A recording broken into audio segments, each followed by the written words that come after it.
The rain hit my face before I even understood what was happening. I was standing outside the hospital, still bleeding through my clothes, holding my newborn daughter against my chest. The Korean Mafia compound gates had just slammed shut behind me. No goodbye, no explanation, just the cold click of metal and the sound of their cars driving away. My baby was 3 hours old. I didn't even have a blanket for her. The man I'd called my husband for 2 years had watched them throw me out. He didn't stop them, didn't even look at me. Just stood there in his tailored suit, arms crossed, face blank, like I was garbage being removed from his property. That's when I realised I was never his wife. I was just the girl who got pregnant. And now I was nothing. I started walking. I don't know where I thought I was going. My phone was dead. My wallet was still inside the compound. I had nothing but my daughter and the hospital gown I was wearing under my coat. That's when the black car pulled up. Not a taxi, not an ambulance. A Maybach. The back door opened and a man stepped out. Tall, sharp suit, cold eyes. He looked at me like he already knew everything. My name, my situation, the exact number of minutes I'd been standing in the rain. "Miss Choi," he said quietly. I froze. Nobody had called me that name in 2 years. "Your father sent me. Would you keep watching? Let me know in the comments if you've ever felt thrown away by someone you trusted, and subscribe. This story gets darker." I stared at him like he'd spoken a different language. "My father's dead," I whispered. The man didn't blink. "No, Miss Choi, he's not." My knees almost gave out. My daughter started crying against my chest and I held her tighter, trying to process what he'd just said. My father died when I was 19. Car accident. That's what they told me. That's why I had nothing. That's why I ended up working at that restaurant where I met him, the man who just threw me away. "Get in the car," the man said, not a request. I looked back at the compound gates, still closed, still silent. Then I looked at my baby, her tiny face, her perfect fingers. I got in. The door closed behind me and the warmth hit me immediately. Leather seats, soft blankets already waiting, a baby bottle sitting in a warmer. "How did you—" "Your father's been watching you for 2 years. The car started moving, and I couldn't stop shaking. "If he's been watching," I said slowly, "then he knew. He knew I was pregnant. He knew I got married. He knew they just—" "Yes." One word, cold, final. I felt sick. "Then why didn't he stop it?" The man glanced at me through the rearview mirror. "Because you needed to see who they really were." I wanted to scream. I wanted to throw something. But my daughter was in my arms and all I could do was cry silently while she slept. "What's your name?" I finally asked. "Daniel Kwon, head of security for Choi Enterprises." "Choi Enterprises." The name hit me like a slap. I knew that name.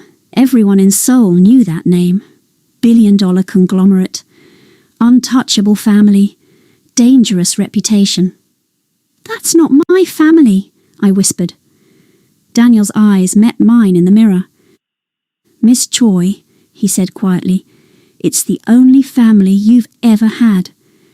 If you've ever discovered your whole life was a lie, drop a comment. You're not alone." We drove for 30 minutes in complete silence. When the car finally stopped, I looked out the window and felt my stomach drop. We weren't at a hospital. We weren't at some safe house. We were at the Signal Tower, the most expensive building in Seoul. "This isn't right," I said. "I need to go to—" "You need medical attention," Daniel interrupted.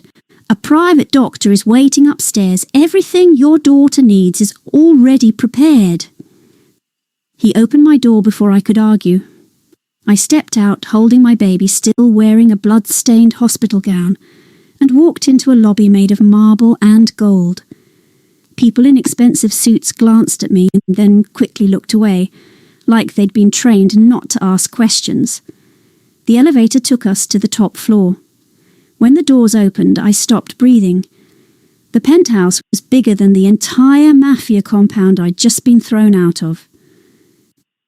And standing as the centre of it, hands in his pockets, was a man I hadn't seen in 6 years. My father. Alive. "Hello, sweetheart." His voice was exactly how I remembered it. Deep, calm. The kind of voice that made you feel safe even when the world was ending. But I didn't feel safe. I felt betrayed. "You let me bury an empty casket," I whispered. He didn't deny it, didn't apologise, just looked at me with those cold, calculating eyes that I'd inherited. I did. My daughter stirred in my arms and a woman in scrubs appeared beside me, the private doctor Daniel mentioned. She reached for my baby gently, professionally.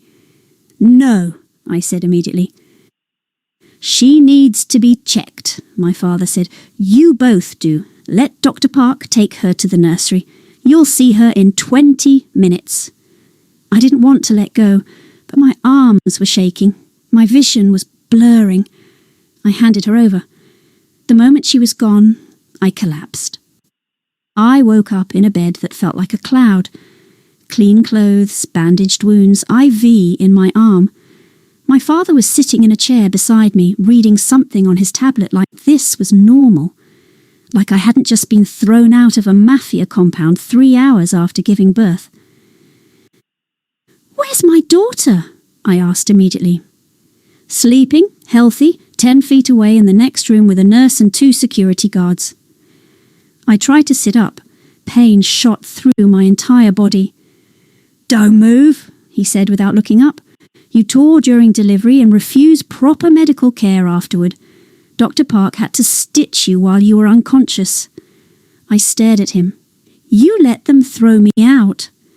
Finally, he looked at me. "No," he said quietly, "I let them show you who they are." I could have died. "You were never in danger. I had 6 men surrounding that hospital from the moment you went into labour." His voice was calm. Too calm. That's when I realised this was all part of a plan. "You used me as bait," I whispered. My father set down his tablet. "I used you as proof." "Proof of what?" "That the Park family are exactly what I've always said they are. Disloyal, dishonourable, weak. Park. That was my ex-husband's family name, the Korean Mafia family that controlled half of Seoul's underground operations. "I loved him," I said.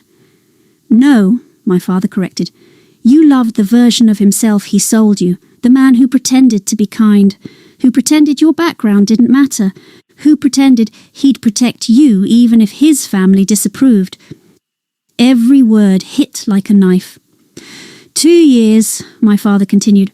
"I watched you play house with a man who was already planning to discard you the moment you became inconvenient. And today he proved me right." "So you just waited?" He leaned forward. "I waited for you to see the truth, because if I told you, you wouldn't have believed me. You would have defended him." He was right. I hated that he was right. Have you ever ignored red flags because you wanted to believe someone loved you? Comment below. Continue. 5:04 p.m. Chapter 9, The Photograph. My father stood up and walked to the window. "Do you know what your husband did the day you went into labour?" he asked. I didn't answer. He pulled out his phone and handed it to me. The photo on the screen made my heart stop. It was him, my ex-husband, at a restaurant with another woman, her hand on his, both of them smiling. The timestamp read 6:47 p.m. I'd gone into labour at 4:30 p.m. "He knew," I whispered. "He knew. my father confirmed. His mother called him, told him you were at the hospital. He finished his dinner first, took her home, then showed up at the compound after you'd already delivered, just in time to watch them throw you out. I felt numb. The woman in the photo, my father continued, is Song Mira, daughter of the Song crime family. Your marriage was arranged by his parents to secure a temporary alliance. The moment you got pregnant, you became a liability. They needed him free to marry someone useful. I looked at my sleeping daughter through the open door. She's not a liability, I said. No, my father agreed. She's a joy. Why didn't you stop the wedding? I asked. My father turned to face me. Because you needed to learn what powerlessness feels like. The words hit me like ice water. You're cruel, I whispered. I'm honest, he corrected. You grew up soft, sheltered. You thought love was enough. You thought being kind made you safe. I let you marry into that family because I knew exactly how it would end. And I knew it was the only way you'd understand the world you were born into. I didn't ask to be born into this. No, but you were. And now you have a daughter who carries the same blood. So you have a choice. He walked closer. You can leave. Take your daughter, disappear. I'll give you enough money to live comfortably anywhere in the world. You'll never hear from me again. You'll never hear from the Park family again. He paused. Or you can stay. Let me teach you what I should have taught you 6 years ago. And when the time comes, you can decide what to do with the people who threw you away. Revenge. He was offering me revenge. I should have said no. I should have taken my daughter and run as far away as possible from all of this. The mafia, the money, the violence, the lies. But when I closed my eyes, all I could see was his face. My ex-husband, standing there, watching them drag me out, emotionless, like I was nothing, like our daughter was nothing. If I stay, I said slowly, what happens? My father's expression didn't change. You learn the family business. You learn how power actually works. You learn who your real enemies are. And when you're ready, you take back everything they tried to steal from you. I don't want to be like you. You already are, he said quietly. You just don't know it yet. I looked at my daughter again. So small, so innocent. I need time to think. You have 24 hours, my father said. After that, I need an answer. He walked toward the door, then paused. One more thing, he said. The Park family doesn't know who you really are. They think you're just some poor girl their son got pregnant. Let's keep it that way. Why? He smiled. It wasn't warm. Because secrets are weapons, and right now you're holding the biggest one in Seoul. I spent the next 6 hours alone with my daughter. Fed her, held her, cried into her blanket while she slept. I kept replaying everything in my head. The wedding, the pregnancy, the way his family looked at me like I was an insect, the way he stopped touching me after the first trimester, the way his mother told me I should be grateful they let me stay in the compound. I was so stupid. At 2 a.m, Daniel knocked on the door. You have a visitor, he said. I frowned. Who? He hesitated. Someone from the Park family. My blood went cold. Tell them to leave. It's not your ex-husband, Daniel clarified. It's his younger brother. I remembered him, quiet, always watching, never spoke unless spoken to. What does he want? He says it's urgent. He says you're in danger. I looked at my sleeping daughter. Then I looked at Daniel. Let him in. Park Ji-hoon walked, in looking like he hadn't slept in days. He was younger than my ex-husband by 3 years. 24, maybe 25. I'd only spoken to him a handful of times during my marriage, and every conversation had been awkward and brief. But now he looked terrified. "You need to leave Seoul," he said immediately. "Tonight!" I stayed seated, keeping myself between him and my daughter's nursery door. "Why?" "Because my mother knows." My stomach dropped. "Knows what?" "That you're still alive," he said. "She sent people to the hospital to make sure you didn't make it through the night. When they reported back that you'd disappeared, she lost her mind. She thinks you're going to retaliate." I almost laughed. "Retaliate? I have nothing. I am nothing." Ji-hoon stared at me like I'd just said something insane. "You really don't know, do you?" "Know what?" He stepped closer, lowering his voice. "My brother didn't marry you by accident." "What are you talking about?" I asked. Ji-hoon glanced at the door like he was worried someone might be listening. 3 years ago, my family was on the verge of bankruptcy. The Chinese syndicate was pushing into our territory. We were losing soldiers, losing money, losing respect. We needed an alliance with someone powerful enough to protect us." He paused. "My mother went to your father." The room tilted. "That's impossible," I whispered. "I didn't even know my father was alive 3 years ago." "But he knew about you," Ji-hoon said, "and he told my mother he'd consider an alliance, but only if my brother married his daughter.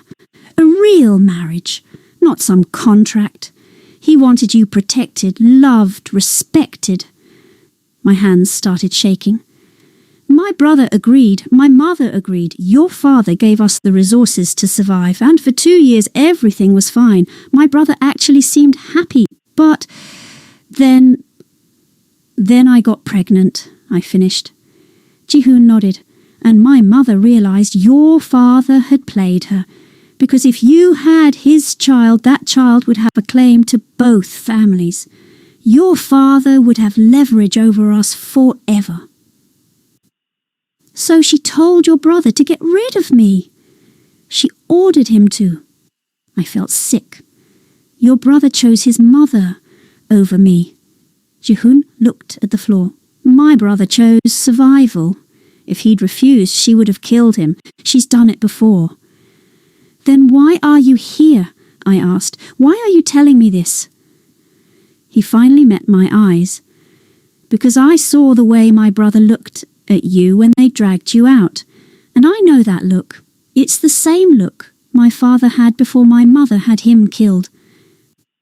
The air left my lungs. "Your brother still loves me?" "No," Ji-hoon said quietly. "He hates that he still loves you, and that makes him dangerous, because my mother's going to use that. She's going to convince him that you're a threat, that your father's going to use you to destroy our family. And when she does, my brother's going to come for you himself." He pulled out a piece of paper and set it on the table. "That's a contact number, burner phone. If you need help, call it. Don't trust anyone else." He turned to leave. "Why are you helping me?" I called after him. He stopped at the door. "Because someone should have helped my father, and no one did." Then he was gone. Comment below if you think she can trust Ji-hoon, or if this is all part of the trap. Subscribe because the next chapter changes everything.